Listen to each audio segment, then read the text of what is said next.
अस्सलाम वालेकुम स्टूडेंट्स, मैं परिचय मोहम्मद सनी गुलजार। हम स्टार्ट करेंगे FSc mathematics second year exercise number 3.3 question number 12 है। क्वेश्चन दिया गया integral sine theta over 1 plus cos square theta D theta. तो हमें इसको इंटीग्रेट करना है। इजी क्वेश्चन है। पुट करते हैं हम t is equal to cos of theta. तो डी टी हमारे पास क्या आएगा, कॉस का डेरिवेटिव जो होता है वो माइनस साइन थीटा होता है और डी थीटा सब्स्टिट्यूट कर देते हैं इसके अंदर। साइन थीटा डी थीटा किसके इक्वल आ रहा है, डी टी के। अब यहाँ पर माइनस है ना, तो हम इस माइनस को इधर शिफ्ट कर सकते हैं।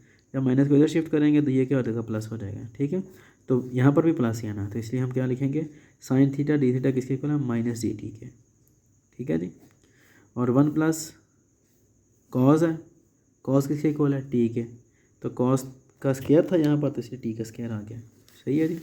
अब ये जो माइनस है ये पहले हम लिख लेते हैं, integral D T over 1 plus T square. ठीक है, अब ये जो है ये डायरेक्ट फार्मूला है किसका, ये आपने ज़बानी याद किया हुआ है, ये है भी डायरेक्ट।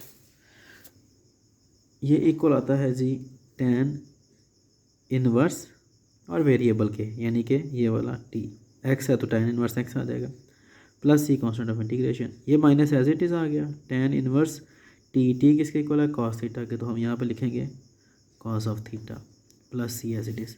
सिर्फ इतना सा क्वेश्चन है। उम्मीद है कि आपको समझ लगा, क्योंकि अगर समझ ना लगे तो आप मुझसे कॉन्टैक्ट कर सकते हैं।